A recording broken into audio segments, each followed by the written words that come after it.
Good morning.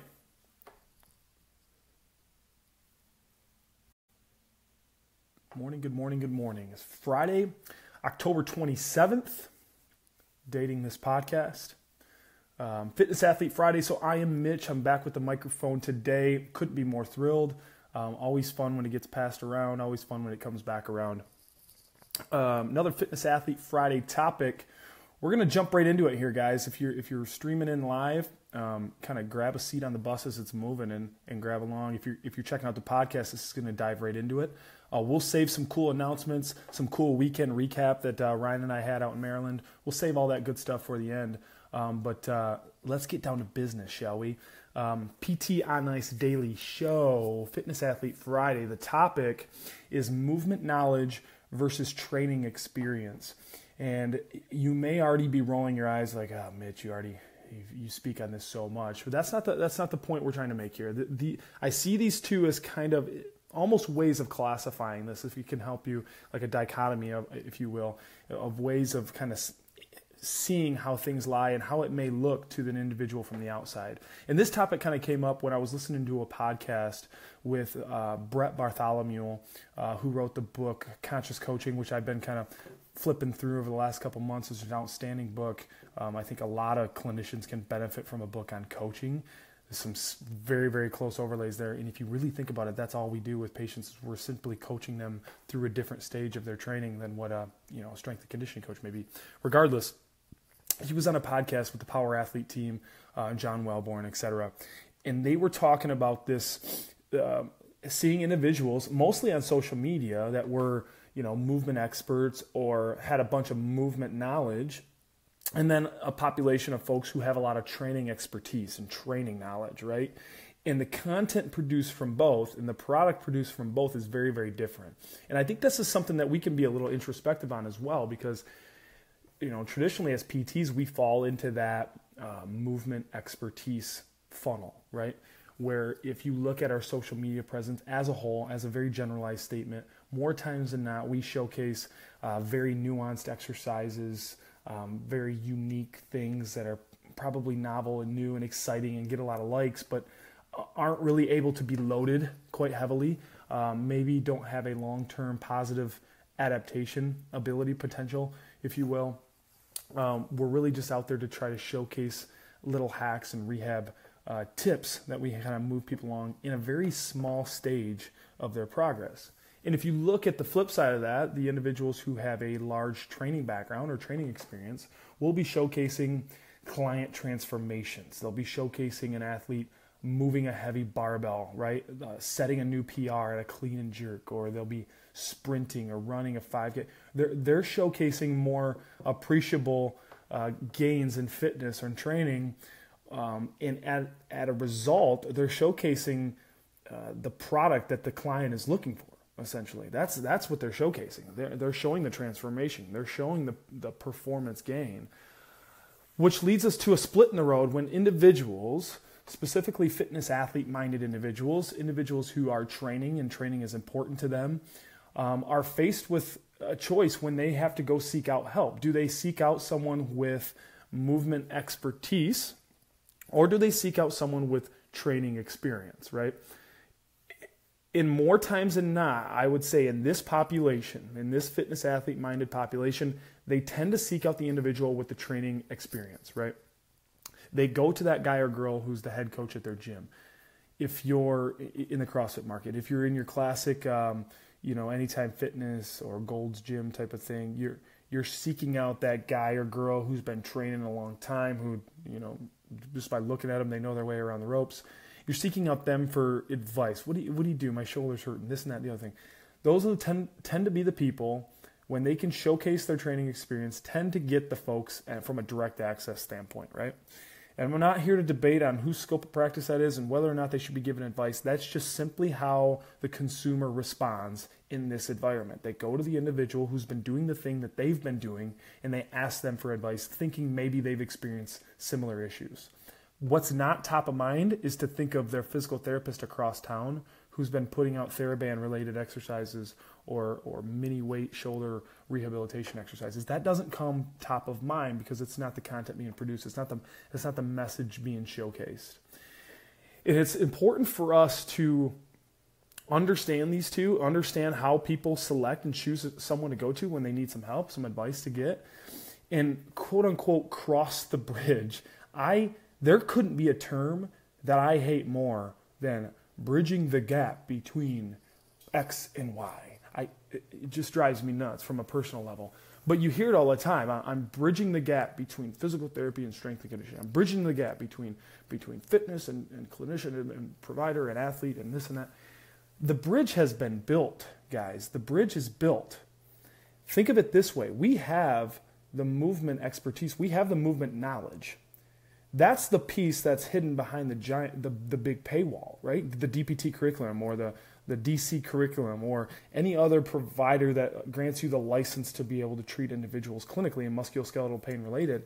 We have that, and that's hidden behind the largest paywall and the hardest route to take. We've acquired that piece. What we need to, quote unquote, bridge the gap, or in my mind, just freaking cross the bridge already, is gathering some training experience, gathering some training background. When those two components come together, as Jeff always says, don't be we're not an or profession, we're an and profession. When we can take our movement expertise and knowledge and understanding, and we can blend it with just a little bit of training experience, we have a dynamic duo there that's unchallengeable by anyone else in the market, essentially. But it's the component that when we really say bridging the gap, what we're really saying is like acquire some training experience, because all the pieces will fall into place in that point. All the true understanding from the movement knowledge will start to take hold when you start to train your own body, when adaptations start to happen in your own system. These pieces, these dots will begin to connect for you. You'll be able to integrate concepts that you weren't prior able to see just based on a lack of that training experience.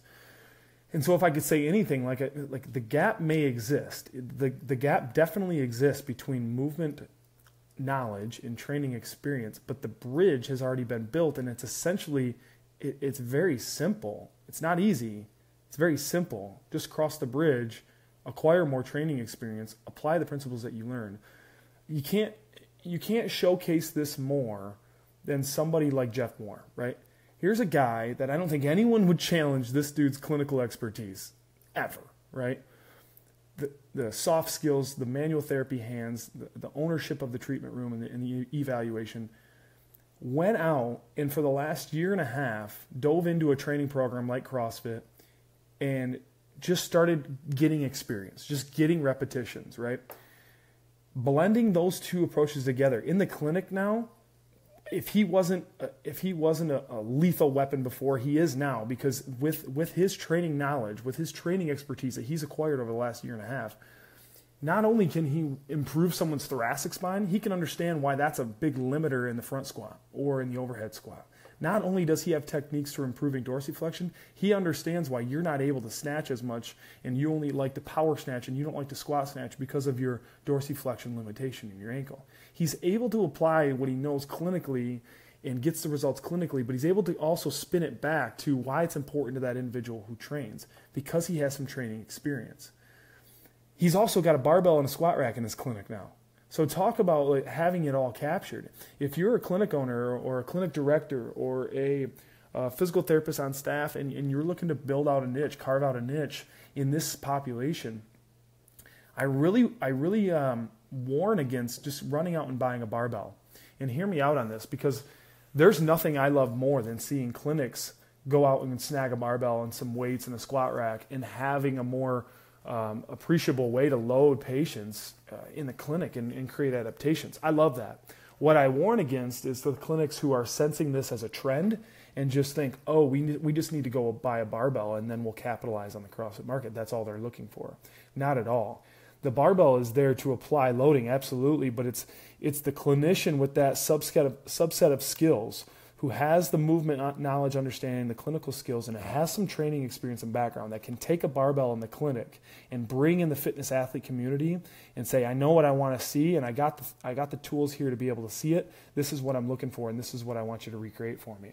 That's the clinician who's blended the training experience they've acquired with the movement knowledge and understanding that can't be matched in the market, and will be a really, really significant mover in their community of capitalizing on some of these fitness athletes, the power lifters, the bodybuilders, the anyone who's training, the CrossFitters, anyone who's training hard can really capitalize on it, right? Another one who's doing this really well, Seth King. Seth King here in Michigan, a good friend of mine, graduated at U of M as well.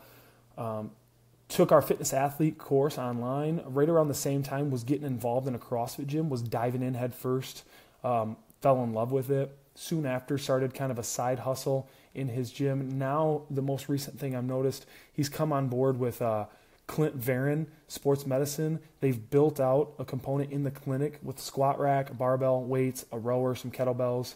And right now, they're promoting it. We love CrossFit. Seth does CrossFit. Seth trains every day. Seth's also a ninja with his hands and his manual therapy skills and his soft skills. Come see Seth. And that's exactly the message that we want to promote. It's not like, oh, CrossFit's the next thing, I can just capitalize on as a market. Seth is blending everything perfectly, right? Went in and for the last year and a half, dove into, Alan just dropped a link in the comments there for if you want to find Seth, check him out. He's in the Rochester Hills, Michigan area. So it's a little further south than where I'm at up here in Michigan, but love the stuff that they're doing down there. You know, he dove in. He dove in for a year and a half. He acquired the training experience that he knew he was lacking, and then he's like, I get it. I've connected the dots. I love this lifestyle. Train hard. I've got the skills to be able to help these people, and he's built himself out a position where he can do that effectively in his clinic with a barbell, with a squat rack. Essentially, guys, the bridge has been built. We need some training experience blended with our movement knowledge and understanding if we're really going to have the impact in this market, the market of folks that want to see the clinician that they go see train.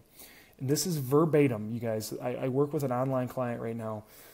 She's a head owner of a CrossFit gym, and we do some programming, some accessory work for her. She told me the other day she was going to see a chiropractor, and she was hesitant on how it was going to go because he doesn't train. Verbatim, those were her words. I don't expect this to go well. He doesn't train. I say this repeatedly. I say it often. Most people don't believe me when I say it. When Jeff talks about framing a positive expectation before that client even steps foot in your clinic, if you're looking to capitalize on this market, that positive expectation is not going in your favor if you don't have some background in training experience, if you don't showcase the fact that you live a lifestyle that you promote, that you also live the lifestyle of the individuals you're going to try and treat. That means that you're training. It doesn't mean that you're the best in town. It doesn't mean that you're trying to make it a profession. It means that you're simply out there doing it and living that lifestyle. And if you're wanting to capitalize on that market, that's the positive expectation that we need framed on the front end before they come and see you and say, I don't know about you. You don't even do this stuff. Or they're coming in saying, you're the guy or girl that I need to come see. So-and-so told me that you train at their gym, that you're awesome. I need to come see you. You're going to give me some help.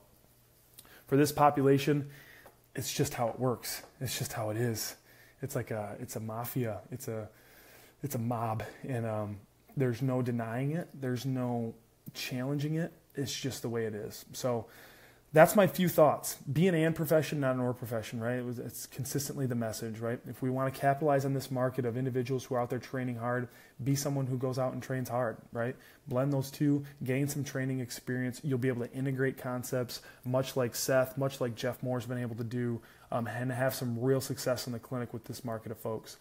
John Davidson just jumped on GSO CrossFit. We're going to be heading down there next month. So talk about a dude who's doing it exactly like that, integrating the CrossFit with the training, with the movement expertise and knowledge, and having a ton of success with it. So I'm tickled to get down there and do that. Speaking of which, I didn't realize that tickled is not a phrase that people use all the time. It must be an old phrase, right? My dad used to say that all the time. I don't know. Apparently I'm the only one that does that. Live a lifestyle you promote. That's totally it, man. Live the lifestyle that we're promoting. Okay, we've reached the end of that. I want to throw a few announcements out there for anyone that's sticking around for that. Where's ICE going to be coming forward? Real quick, had an awesome time out at Recharge CrossFit and physical therapy out in Ellicott City, Maryland. That's Ryan's place, Ryan and Jean Schrockbrad. Their place is super cool, in a cozy little area out there, nice suburban area. Very, very cool clinic. and had a great group of folks out there for the weekend. Some real movers and some people that really love the lifestyle and were able to cross this bridge that we're talking about, blend their movement knowledge, understanding, their training background with a little bit of different variety of training stuff that they may have been familiar with. Got them really comfortable with some movements over the weekend, had a blast, did a ton of movement, a lot of sweating. It was good. Don't worry about it. So that was a great time. We're going to be doing that again next month, like I mentioned, down at John's place down in Carolina. GSO CrossFit is where we'll be next month. Let me pull up the schedule here where Ice Physio is going to be, because this next month is going to be wild. Looking at next weekend, yeah, Alan's dropping some links for me because he's a boss like that, and that's what he does. So check the comments. Alan's got some links. As I say them, he's already got them up there. Nick Sibrich comments. He says, "I'm still a little sore." Nick got after it this weekend, and it was awesome. We got some hip extension to happen for him, and he was loving it.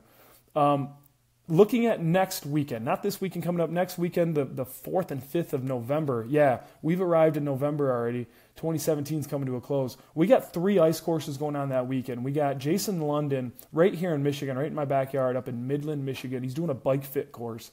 Bring your cycle, get bike fit certified. So if you're one of the Michigan groupies who is tuning in and you want to check an Ice Physio course, Midland is your spot. That's the November 4th and 5th. The same weekend, Jeff is doing a lumbar course out in Connecticut, Waterford, his lumbar spine management. And then Justin Dunaway's up in Boston doing his total spine thrust course. Awesome course. What an awesome city. Got to make that. That's on my to-do list of places to go. The weekend following, that would be the 11th and 12th. We got a couple as well. Jeff's out in Toronto, right, doing the cervical spine course. And then Dunaway, again, will be out in Vegas, baby, doing a total spine thrust course out there. Like I said, Alan's dropping comments right below me as soon as I can get them out. So a lot of stuff going on, and we got more in November. We got more in December. 2018 is already getting populated on the ice.physio website. 2018 is booking up. We have 9 fitness athlete courses on the books for 2019. It's going to be a really fun year. More cervical, more thrust course, more extremity management courses. Don't forget the sampler course out in Vegas in April. That's going to be a riot. Check it all out. See what the moving parts are. Otherwise, guys, it's Friday, and as Mike Eisenhart always says, the week's coming to a close. There's only a few hours left. Make it count. Awesome, guys. Have a great weekend. We'll see you.